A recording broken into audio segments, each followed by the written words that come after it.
Indonesia is not a country. Here's the proof.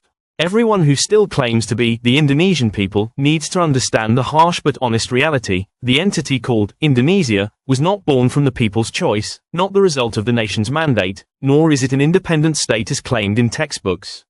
This is a fact that can be proven from history, colonial archives, and the birth process of power from 1945 to the present. 1. Sukarno never brought independence. It was worn, monitored, and determined by a foreign power. Historical facts show Sukarno was trained and formed by the Dutch colonial government since the 1920s as a tool of political stability. The Japanese used Sukarno as a propaganda puppet during the 1942 to 1945 occupation. When Japan lost the war, Sukarno was immediately directed by British and American intelligence so that the transition of power did not fall to the Islamic group and the original kingdoms of the archipelago. Even at the time of the proclamation, the territory called Indonesia was still fully occupied by the Japanese military. There is no control of the people. References: CIA Declassified Files, 1965, British Archives FO 371, Rickolfs, 2008, Australian Intelligence Records, Political Developments in Java, 1930 to 1942, OSS Report, Assessment of Native Nationalists, Java 1943-45 inches. 2. As soon as Sukarno began to go self-reliant, he was brought down by Foreign Project. When Sukarno tried taking over foreign assets, approaching the Eastern Bloc, Soviet Union, China, rejecting American-British control. Then it happens, CIA plus MI6 operates a campaign of character assassination, PKI propaganda 1965, joint American-British-Dutch intelligence operation paves the way for Suharto. 1965–1966 More than 1 million people were slaughtered through operations that proved to be supported by CIA declassification documents. This is not a change in the people's regime. It's an international operation. References: CIA Senate Briefing, 1966, MI6 Cold Store Files, 1960s, Rusa, Pretext for Mass Murder, 2006, British War Office WO 203 5545, Political Situation, Java and Sumatra, 1945, 3. Suharto was not the people's choice. He was made, trained and used for life by colonial line. Most important things. Suharto was trained by Dutch intelligence since the KNIL era. When Japan entered, he moved to Peter, trained by the Japanese. When the British came in 1945–1946, Suharto was in the British network of operations against local kingdoms including Aceh. When 1965 happened, the United States, CIA, had already prepared a network of offices to take over. And the peak, Suharto ran the government without a single free election, all regulated by the ABRI. There is no mandate of the people. References: Dutch KNIL Personnel Records, 1900–1942, Japanese Peter Training Archives, 1942–1945, British SEAC Operational Briefings, 1945–1946, U.S. Embassy Cable 1965, National Security Archive 4. The people have never chosen the framework of a country called Indonesia. A simple but deadly question: when did the people decide to form a country called Indonesia? There was no referendum in 1945. There is no agreement of governments. There is no election of national leaders. There is no agreement between Aceh, Bali, Papua, Maluku, Riau, Kalimantan, or any other kingdom. All there is a small group in Jakarta claims to represent the entire nation when they're not kings, not clerics, not traditional leaders, and not leaders of entire regions. References: UNESCO Referendum Standards, UN Treaty Series 1945–1950, RIS Archive 1949, Republic of Indonesia United Agreements. 5. Map of Indonesia. Territory was created by the colonizers, not by the people. Each current provincial boundary line is made in the Netherlands, defended by Japan, legalized by Britain and America after the war. The people have never drawn their own country. References: Dutch Colonial Administration Maps, 1850–1942, Japanese Military Zoning, 1942–1945, British SEAC Administration Records, 1945–1946, 6. A true country never teaches false history. A country born of truth will educate the people with facts. Indonesia has done the opposite. building a national identity through systematic lies, historical manipulation, and the erasure of indigenous peoples. From elementary school to university, what is taught is not history, but propaganda. Large kingdoms such as Aceh, Maluku, Goa, Ria Lingga, Banjar, Kutai, Papua, were abolished or downscaled. The Japanese colonizers were polished into givers of independence. National heroes are chosen based on loyalty to Java Abri, not the nation's contribution.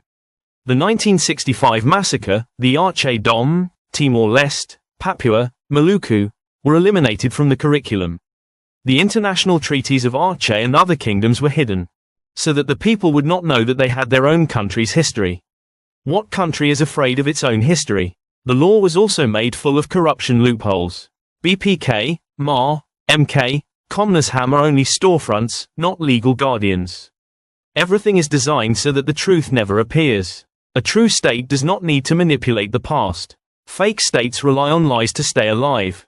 References: Indonesian Curriculum 1968 to 2023, Vickers, 2010, UNESCO Historical Distortion Report 7. A righteous state does not slaughter its own people in the millions of people. Aceh, Papua, Sulawesi, Maluku, Riau, Kalimantan, slaughtered with tanks, helicopters, bombs, napalm, SGI, Kopassus, Brimob, and heinous operations. Children are raped, clerics burned alive, village burned to the ground. Resources are plundered by foreign corporations through state permits. What kind of country kills hundreds of millions of its people without any legal accountability? References: Amnesty International, Aceh, Papua, Maluku Reports, Human Rights Watch Southeast Asia Files, Komnas HAM, Gross Human Rights Violations, Doe vs. ExxonMobil Evidence Files, U.S. Federal Court. 8. The country has never stood with true legality. A country must have people's mandate, referendum, valid international treaties, boundaries agreed upon by the people. Indonesia does not have it all. All that exists is the colonial construction that is passed on, using the symbol of independence to hide the fact that control remains in the hands of foreigners and foreign-formed militaries.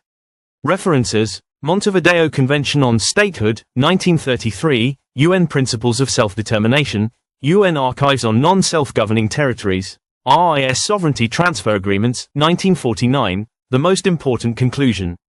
Indonesia is not a country. Indonesia is a neo-colonial state project that maintains the colonial structures of the Netherlands, Japan, Britain, and the United States. The people never voted for him. The people never approved of it. The people are only forced to accept false narratives. And every historical evidence, colonial archives, and the practice of power shows one thing. The truth is not on the side of the colonizers.